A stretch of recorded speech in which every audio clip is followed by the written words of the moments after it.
Pues un agradecimiento por estar aquí, sobre todo volverme a encontrar con mi querido amigo Javier Aranceta, ya también de muchos años. Estamos hablando todos de cómo pasa el tiempo, ¿no? Han pasado muchos años. Y el tema que voy a abordar, pues también han pasado muchos años. Voy a enfocarlo algo de manera muy rápida, pero tenemos que recorrer un siglo de que después de la Revolución Mexicana, sobre todo a partir del gobierno de Lázaro Cárdenas, inclusive el gobierno de Lázaro Cárdenas en Michoacán, empezó a haber una preocupación social por la desnutrición, por el hambre, por la pobreza de la población que se había insurreccionado y que había participado como Fuerza Armada en la revolución, y que, como suele suceder, pues, había sido y terminó siendo traicionada y siendo relegada, y ya no participó de los procesos de reconstrucción del país, ¿no? Estamos viendo una historia de un pueblo muy heroico, ¿no? Que ese pueblo quizá eran 30 millones de mexicanos a la llegada de los españoles. 50 años después solo sobrevivían 2 millones. Esa mortalidad, que es más de la diferencia aritmética, porque también el reemplazo de la población se extinguió por hambre, por enfermedades, por las epidemias. De tal manera que cuando mediaba el siglo XVI, ya la población originaria estaba en condiciones muy precarias y había sido prácticamente exterminada, ¿no? Se ha mantenido y se sobrevivió, se mantuvo gracias a una serie de fortalezas culturales, de fortalezas morales, diría yo, y de una enorme capacidad de resistencia. Pero a lo largo del periodo colonial y después de los primeros años de la vida republicana, pues la población siguió teniendo condiciones deplorables. No se puede explicar la insurrección de independencia si no es por esas condiciones, ¿no? Hay una historia que nos cuentan, que es la de los héroes, que está muy alejada de la dinámica histórica real. Pero la insurrección, que hubiera 100,000 campesinos 40 días después del grito de Dolores en el cerro, en el Monte de las Cruces, queriendo tomar la Ciudad de México y reivindicar una historia que les había sido negada y que después también les fue negada.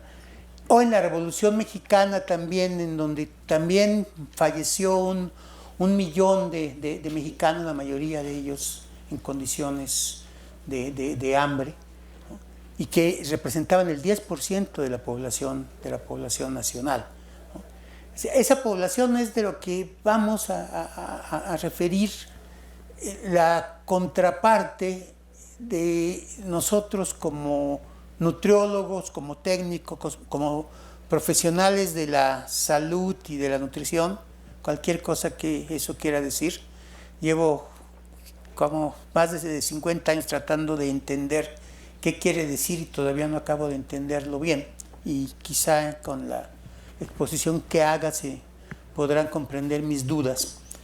Pero no hemos logrado como país realmente tener una calidad de la alimentación, de la nutrición, como está al alcance de nuestro país, nuestro territorio, nuestra cultura, nuestra población. Y hemos fracasado repetidamente y seguimos fracasando. Ya lo decía Samuel, ¿no? Da vergüenza el que persistan todavía las condiciones de desnutrición, y da vergüenza que, sin haber resuelto la carga penosa del hambre y la desnutrición, estemos enfrentando la peor de las pandemias de obesidad y de deterioro del medio ambiente, en una sindemia que caracterizamos ya como la conjunción de tres grandes pandemias: el hambre, la desnutrición, la obesidad y el desastre ecológico, y que en nuestro país se expresan de manera muy clara y contundente. Decía Samuel, debería darnos vergüenza. Sí debería. Quizá lo que más me avergüenza es que no nos da vergüenza, ¿no? La mayoría no estamos conscientes de que estamos viviendo esa situación. Pero vamos a platicar sobre, según esto iba a cambiar, pero no cambia. Tengo que apuntarlo, ¿verdad? Voy a pedir entonces si me cambian, porque... Bien. Veamos rápidamente. En 1957 se fundó la Dirección Nacional de Nutrición, o la Dirección de Nutrición Nacional, se le llamó de muchas formas. También se conoció como la División de Nutrición del Instituto Nacional de Nutrición. Fue en 1957, pero antes de eso hay mucha historia que no podemos detenernos. Pero básicamente es como consecuencia de la respuesta social para enfrentar estos problemas de los que hablamos, esta historia terrible de la nación mexicana, de la población de la nación mexicana, diezmada una y otra vez por el hambre, la enfermedad y la mala nutrición. Bueno, y para atender a las comunidades o a la población en situación de pobreza han existido históricamente tres ejes. Uno es la beneficencia, el asistencialismo, la acción del gobierno o de los organismos privados para tratar de apoyar la alimentación del hambriento, ¿no? Es una función caritativa, es una función de darle al menesteroso alguna ayuda, algún apoyo alimentario. Ese sí funciona, gracias. ¿Qué haríamos sin ti, Javier? ¿Eh? Perfecto, miren. Entonces, esa ha sido una parte, la parte de los organismos que tratan de apoyar, tratan de paliar, ayudar a la población en situación de hambre. Otros son los estudios académicos. De hecho, aquí entraríamos nosotros fundamentalmente, ¿no? Lo que podemos llamar la antropología de la alimentación, es decir, el tratar de reconocer las causas del hambre, de la desnutrición y tratar de intervenir en ellas.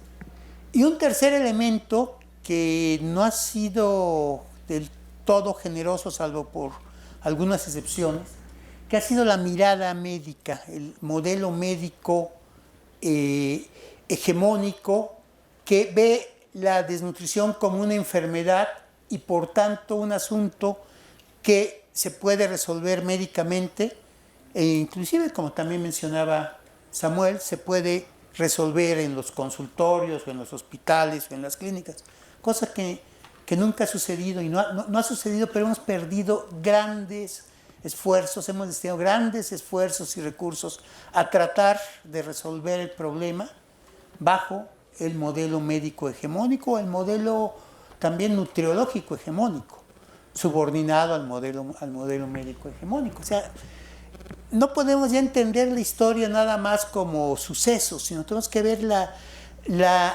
articulación de procesos complejos que se van desarrollando históricamente y van expresando las capacidades de las fuerzas sociales para tratar de encontrar una salida, un proyecto de nación, construir una sociedad más justa.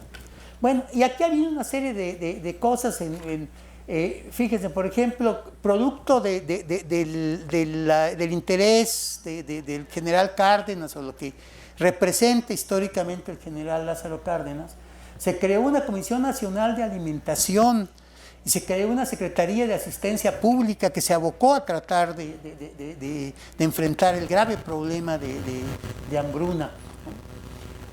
También como producto de la presión de la Fundación Rockefeller, la Fundación Kellogg y los grandes grupos de interés económico, se creó el Instituto Nacional de Nutriología en 1943, que tuvo una vida cortita, efímera y muchos están enterados de que existió ese Instituto Nacional de Nutriología. Es algo que se relegó y en algún momento se absorbió nada más como nombre, como partida presupuestal por parte del Hospital de Enfermedades de la Nutrición, y para constituir lo que a partir de 1957 se conoce como el Instituto Nacional de Nutrición, y el 12 de noviembre de 1957 se creó esa división de nutrición, que es la historia que rápidamente vamos a revisar en esta presentación. Fue un momento sin duda afortunado. Era ominoso en ese momento. Algunos advirtieron, entre ellos un personaje extraordinario que bien conoce Javier Aranceta, y al que queremos mucho además, bueno, tanto a Javier como al doctor José María Bengoa, los queremos mucho aquí en México. Ellos fueron los que impulsaron la creación de ese instituto que enfrentara los problemas de desnutrición, de mala nutrición, pero el mismo José María Bengoa advertía en aquellos años: cuidado, no se vayan a confundir y no vayan a permitir de que sea la parte médica y que sea un hospital el que absorba el control de los programas, de las acciones que se deben de dar para enfrentar la desnutrición. Y allí aparecían otros personajes, el maestro Salvador Subirán, al que hay que darle un enorme reconocimiento también por su visión de integrar un Instituto Nacional de Nutrición y que también viera los aspectos médicos. Y hay dos personajes aquí en el centro. Uno es Nevin Scrimshaw y otro es Adolfo Chávez, que va a ser nuestro personaje central. Aquí el pensamiento del maestro Subirán se plasma en este artículo publicado en la Revista de Salud Pública de México en 1959, y daba la razón de ser de esa división de nutrición. Él llamaba la Dirección de Nutrición Nacional, y que decía que había que buscar la adecuada acción sanitaria para corregir los graves males como consecuencia de la alimentación insuficiente, ¿no? Y entendía claramente la relación entre la necesidad de una salud y una buena alimentación para poder generar un proyecto de nación. Esto era muy claro y es muy loable esta visión, pero también tiene ahí eso, es una acción sanitaria. Es decir, el pensar que la desnutrición es una enfermedad que puede ser abordada mediante una visión de acción sanitaria. En ese momento la acción sanitaria tenía que ver más con la acción médica que con la acción de salud pública, ¿no? Pero habla de que había que proyectarse a todos los ámbitos de la República, y esto fue muy importante, para conocer el estado de nutrición del pueblo. Eso era lo que estaba planteando. Hay que conocer el estado de nutrición, estudiar los aspectos sociales y económicos que están determinando este problema. Bueno, y eso fue, ahí se iniciaron. El doctor Adolfo Chávez inició toda una hazaña de estar realizando las encuestas. Hay un primer bloque de encuestas entre 1957 y 1962, y se van continuando para poder construir una visión del país. Y fue un acto heroico de ir a todo el país, empezando por las zonas más pobres. Ahí es una visión muy clara de Adolfo Chávez. No vamos a empezar por lo que está cerquita, no vamos a empezar por donde llega lo pavimentado, vamos a irnos a lo más lejano, meternos en lo más profundo del país, y conocer y reconocer qué es lo que está pasando y por qué está sucediendo. Y ahí es una tradición que, hay que decirlo, continúa hasta la fecha. A partir de este grupo de encuestas de 1957 hasta 1974, encuestas comunitarias, de ahí derivaron toda una serie de acciones comunitarias, y ese es el origen de la nutrición comunitaria de este país, ¿no? Al mismo tiempo que se iba investigando, se iba actuando, se iba interviniendo, se iban generando acciones, no solo para registrar los problemas de nutrición, sino también para enfrentarlos, para resolverlos. Y en este esfuerzo de conocimiento se proyectó toda una capacidad de acción, de metodología, de compromiso, que es lo que hace que en la actualidad México, eso, acaba de una reunión en donde personajes importantes reconocieron a nivel internacional que la ENSANUD de México, la Encuesta Nacional de Salud y Nutrición de México, es, quizás sin duda, la mejor encuesta o el mejor sistema de encuestas de salud y nutrición en el mundo. Y es una encuesta continua, ya no estamos esperando, sino ya se está haciendo continuamente, día con día, año con año, con un rigor metodológico y una entrega extrema al compromiso. Y deriva de aquí todo el equipo que está ahorita al comando del ENSANUD, del Instituto Nacional de Salud Pública, derivó del grupo de Adolfo Chávez en el Instituto Nacional de Nutrición. Para hacer un poco de anécdota, desafortunadamente ese grupo tuvo que salir del Instituto Nacional de Nutrición por motivos que algún día habría que reflexionar qué es lo que hace que no se pueda tener una política pública plena de enfrentar técnicamente y en forma adecuada los problemas de nutrición, porque hay otra serie de intereses que lo... Pero bueno, estamos en que ya cuando empiezan a darse, y aquí está lleno de simbolismos esta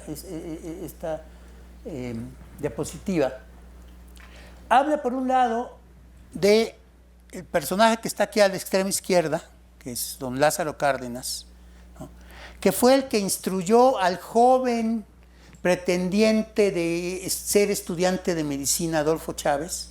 Dijo, a ver, antes de que entres a la carrera, probablemente antes de que lo echen a perder en la carrera, vente, quiero que conozcas el México real, ¿no? Y lo llevó a una gira a las comunidades más pobres, donde el general Cárdenas se movía como uno más de la población.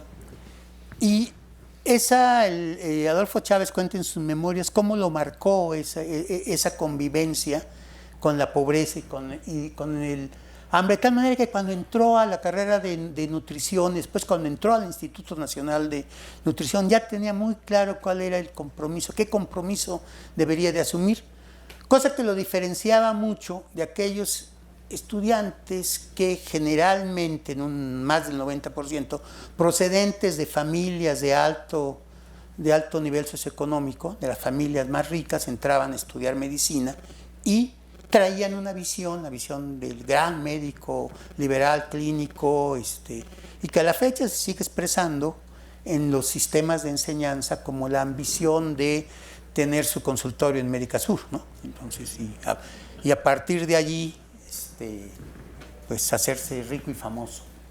Pero aquí está, ahí hay otro personaje muy interesante que es Gilberto Balam, médico también, ¿no? Tiene una historia extraordinaria Gilberto, pero ahí coinciden Adolfo Chávez, inclusive el maestro Subirán, Gilberto Balam y el otro personaje que vamos a ver, que está a la derecha, coinciden en Tzutzal, Yucatán, en el primer centro comunitario que hizo el instituto, y ahí empiezan un trabajo maravilloso. Gilberto Balam alguna vez me compartió las fotografías que guardaba de la época en que llegaron, y son verdaderamente desgarrantes, ¿no? O sea, no las puede uno ver sin que el alma se destroce, literalmente. Es terrible la situación de los niños en esas comunidades. Ya 25 años antes de eso, el maestro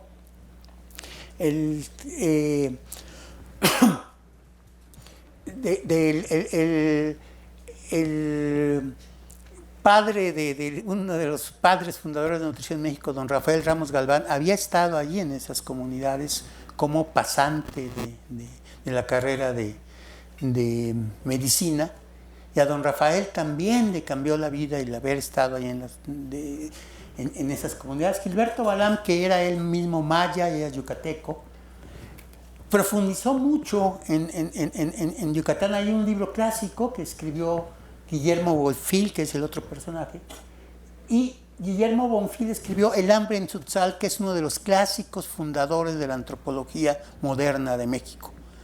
Tan es así que de ahí también derivó otro libro que es fundamental, que todos deberían de leer, que es El México Profundo, que es una reflexión filosófica antropológica realmente extraordinaria, y que de alguna manera ha sido la guía moral de lo que hoy se llama la Cuarta Transformación. Eso reconocido por ya saben quién. Entonces, sí, ese México profundo viene también de ahí, viene de Tzotzal, viene de las comunidades indígenas mayas. Bueno, vamos ya, para no colgarme mucho, vamos a adelantar. Y así siguieron un montón de programas comunitarios a lo ancho y largo del país, siempre con Adolfo Chávez ahí metido en las comunidades. Y hay un personaje ahí muy interesante, Celia Martínez, que una indígena mixteca que inicia después de estudiar con mucho esfuerzo la carrera de nutrición, Adolfo Chávez ve en ella la esencia de lo que tendría que hacer el nutriólogo comprometido, ¿no? No era el nutriólogo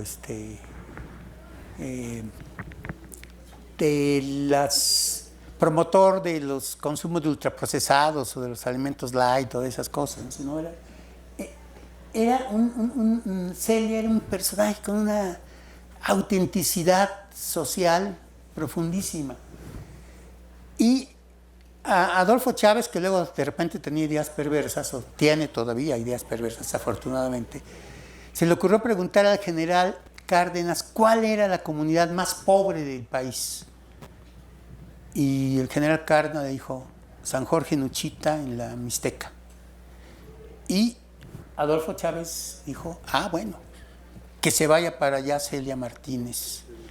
Y si sobrevive, pues, y sobrevivió en condiciones terribles, pero sobrevivió y creó esta maravilla que es la experiencia de Tezontiopan, Puebla, que dio lugar a este estudio en donde se demostraba que sí, la población infantil aún en comunidad era cuidada, era protegida, era alimentada no con toda la sabiduría de la ciencia, la bioquímica y la nutriología, sino con lo que estaba ya al alcance y lo que se podía hacer con las capacidades de la propia población de una manera higiénica. Había que dar orientación higiénica, había que dar orientación nutricional, había que dar reflexión, había que proteger los buenos hábitos y había que generar todas las condiciones para que la población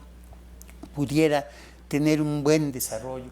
Y lo demostró Adolfo Chávez, y es impresionante. Esto fue algo que movió literalmente, movió al mundo de la nutrición, ¿no? Mostrar cómo la población en condiciones de comunidad, simplemente generando las acciones que garantizaran su buena nutrición y su buen desarrollo humano, podía tener algo que no era una condena ya por la pobreza o por estar. O sea, no era de que, por ejemplo, había otro personaje muy importante, entonces tenía para él el mecanismo, que es que el problema es que estas eran sociedades preindustriales y que mientras llegaba la industrialización había que apoyarlas y a ver qué podíamos hacer por ellas. Pero el problema es que ya estaban de inicio condenadas, ¿no? Porque solo el industrialismo, el progreso, el avance, y ya sabemos a dónde nos llevó el avance, iba a poder resolver esto en algún futuro. Pero no, a partir de ahí hay una catarata de programas, no me voy a detener, pero los grandes programas nacionales, desde el PRONAL, el primer programa nacional de alimentación del gobierno federal en 1973, el SAM, el sistema alimentario, que es un sistema complejísimo, muy interesante, que se hundió en la corrupción como se han hundido tantas cosas y tantos programas en este país. Pero después que en la Comisión Nacional de Alimentación también retomó todas las propuestas de la Dirección de Nutrición del Instituto Nacional de Nutrición, el programa de apoyo alimentario de DICONS, el programa PAL de Oportunidades, la Cruzada Nacional contra el hambre, que yo pensaba que él iba a mencionar Rafael, pero parece que todavía tiene penilla de decir que anduvimos ahí en la cruzada. Pero sí anduvimos y con mucho orgullo, porque nunca cedimos ni a hacer el juego ni a entrar en los mecanismos que sabemos que estaban chuecos ahí. Y hasta arribar a un instrumento muy hermoso que tenemos en la actualidad, que es la Estrategia Nacional de Protección Integral a la Infancia. Todo esto recoge toda esa trayectoria de los programas comunitarios construidos a partir de esa experiencia comunitaria que ya empezó hace 3/4 de siglo. Empezó un jovencito Adolfo Chávez, que en ese momento apenas estaba acabando de cumplir los 26 años. Y apagué esto, bueno, a ver. Bien. Uno de los modelos que generamos, quizá hay una secuencia, van a ver ustedes, desde el primer CIVIN, el Sistema de Vigilancia de la Nutrición, de 82, que conceptualizó Adolfo Chávez y otros investigadores en el instituto, bajo el liderazgo de Adolfo Chávez, que había que hacer una vigilancia de la nutrición articulada con acciones de intervención. O sea, eran las dos cosas conjuntamente. No nada más regalar alimentos, no nada más vacunar, no nada más dar pláticas, sino estar evaluando en el tiempo más corto posible el efecto de esas acciones y la evolución, y además en eso mismo darnos cuenta de qué era lo que favorecía y qué era lo que impedía y de qué manera había que transformar las condiciones para poder lograr la erradicación de la desnutrición. Y así, digamos, entre el 84 y el 90 se hicieron varios programas en diferentes estados del país: Oaxaca, Morelos, la zona Mazahua, el programa de combate a la desnutrición infantil en Yucatán. Yucatán en 2006 era uno de los 3 estados con mayor prevalencia de desnutrición infantil. Para 2012 ya había abatido la desnutrición infantil en el estado. Eso no fue noticia y casi nadie lo sabe. Pero si ahorita vemos las evaluaciones de la situación nutricional de la población infantil en Yucatán, la desnutrición es extraordinariamente baja, la desnutrición infantil. Bueno, y como tengo muy poquito tiempo, voy a aprovechar que tengo muy poquito tiempo para ir muy rápido, nada más dando flashazos. Esto es uno de los elementos que aplicamos aquí, ya la metodología madurada del Programa Integral de Apoyo a la Nutrición y al Neurodesarrollo. O sea, no solamente había que ver, y derivó de que en el estudio que hicimos, el reloj de la desnutrición, proyectando los censos nacionales de talla como estimador de la desnutrición en población preescolar, logramos hacer el mapa de densidades de la desnutrición en el país y encontramos que justamente la zona Mazahua en el Estado de México, a 100 kilómetros de aquí, era la zona con mayor densidad de niños desnutridos del país. Y la propuesta fue, pues, si es la zona de mayor desnutrición, pues vamos ahí. Y fuimos además con un conjunto de organizaciones no gubernamentales que tenían trabajo en la zona, pero era un trabajo así dadivoso, era un trabajo de regalarles cosas que a veces, pues, por ejemplo, les regalaban alimentos ultraprocesados o les regalaban leche en polvo y era peor el regalo que la intención, ¿no? Y Con el programa, que era un programa complejo, no me voy a detener, pero donde incluía toda una serie de elementos muy cuidados, de acciones puntuales para poder proteger a la infancia y poder estimular el desarrollo psicomotriz. Logramos también abatir en esa zona, en la zona más agua, abatir la desnutrición, y actualmente ya es una zona con baja prevalencia de desnutrición, si bien durante la pandemia volvió a subir, ¿no? Porque ahí se colapsaron las estructuras de apoyo, tanto los privados como los gubernamentales, ¿no? Y este sistema también tenía una característica muy importante, que es fundamental: un buen sistema de información, un sistema de inteligencia informática epidemiológica, ¿no? Que hiciera en tiempo real y lo hiciera de una manera nominal y lo hiciera con todo un sistema de procesamiento automatizado que nos permitiera, conforme se ejecutaba cada acción, se registrara y se evaluara su efecto. Como producto de esto, y también como nuestra propuesta ante la cruzada, y ahora nuestra propuesta también aquí incluiríamos a todo el grupo del comité de expertos, donde estaba Salvador Vega, y estaba Rafael Díaz, y estaba Teresa Chama, en donde dijimos, bueno, el modelo hay que construir un modelo de atención, porque no puede ser la cruzada nada más andar repartiendo. Por ejemplo, la cruzada arrancó con un convenio con PepsiCo para regalarles alimentos a los niños, y ya se imaginan qué alimentos. Y eso lo tuvimos que bloquear, y no fue una relación tersa, ni fue así muy y de ese modelo de atención comunitario, que no es el tema pero está en línea, ustedes lo buscan y pueden entrar y pueden ver los detalles técnicos. Se cuidó mucho los aspectos de la calidad técnica, el acceso efectivo a las acciones que se decía, porque se dice, repartimos, por ejemplo, el DIF, estamos beneficiando a 4 millones de familias porque repartimos despensas. Y no, espérate, no llegaba alguna vez un responsable del programa le dije, mira, tu programa llega a 4 cuadras a la redonda de las presidencias municipales, ¿no? Ahí llega, porque no está llegando más allá. Se pudo avanzar más allá, por ejemplo, eso fue parte de lo que sucedió en Yucatán. O sea, no es porque estaba mal la asistencia alimentaria, sino porque no estaba siendo eficiente. En Yucatán la asistencia alimentaria decimos llegar a los niños concretos con nombre y apellido y en vigilancia permanente.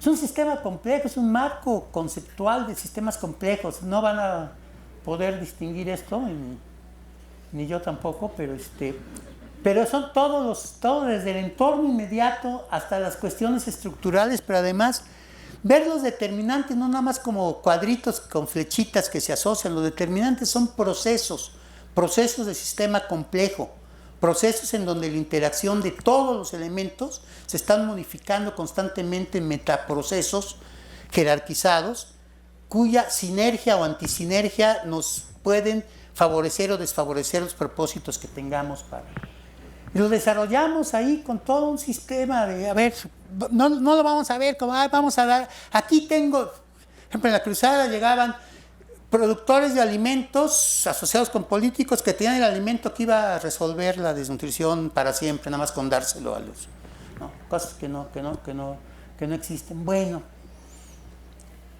llegamos, y esta es la última, ya para estar en tiempo, llegamos que el devenir de toda esta serie de acciones, desde las primeras encuestas en comunidad, los primeros programas de acción, los sistemas ya más complejos de estar interactuando, donde no se veía nada más un factor o una serie de factores, sino todas las acciones, y no solo para la nutrición, sino para el desarrollo humano, para el desarrollo neurológico y sobre todo para la alegría, o sea, una consigna era, los niños que estemos con los que estemos trabajando deben de ser niños que sonrían, niños felices, niños que no solo suban de peso, sino y las madres y los padres deben ser conscientes tanto de su neurodesarrollo como de su ganancia de peso como de su estado de salud. Producto de todo esto, y con esto concluyo, y también en un esfuerzo en donde se participó de manera importante por parte de la Dirección de Nutrición, se generó este Sistema Nacional de Protección de los Derechos de Niños, Niñas y Adolescentes, la Estrategia Nacional de Detección a la Primera Infancia, la Ruta Integral de las Acciones, la Caja de Herramientas, o sea, todo eso está, pero ¿cómo está? Está en papel, ¿no? ¿Por qué estas cosas se quedan en papel? Porque no hay la ciudadanía, y los profesionales son parte de esa ciudadanía necesaria, capaz de que esto vaya más allá de la voluntad de los políticos. Los políticos llegarán nada más a plantear el esquema, a contratar a un diseñador gráfico para que ponga los colorcitos y los elementos, pero no para implantarlo. Bueno, y no podría terminar esto sin decir, bueno, el autor intelectual, material y moral de todo esto que hemos platicado es Adolfo Chávez, ¿no? Su trabajo ha sido reconocido en muchos campos, desafortunadamente no en algunos. Somos, tanto Adolfo Chávez como un servidor, somos muy incómodos en algunos campos, ¿no? Pero bueno, Adolfo Chávez pudo lograr reconocimientos ejemplo, es doctor honoris causa de esta Casa Abierta al Tiempo, ¿no? Es uno de los máximos reconocimientos que se da. Y realmente, si ustedes ven el muro de a quienes se les ha otorgado, es un muro muy selecto, ¿no?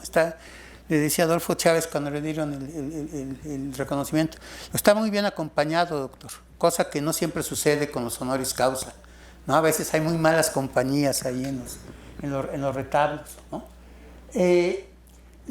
También obtuvo el premio nacional, el premio Eduardo Lisiaga al mérito en salud, el máximo reconocimiento que se otorga en este país. También fue el primer investigador emérito del Sistema Nacional de Investigadores del Instituto Nacional de Nutrición. Y hace 4 años recibió, pues no fue de manos porque estaba el COVID, pero entonces fue de lejecitos, pero el presidente de la República le entregó el premio Eduardo Lisiaga. Tenemos que ser conscientes de nuestra historia, y si he logrado interesarlos un poco en hacer este recorrido con calma y con documentación y interés, pues me daré por satisfecho. Gracias.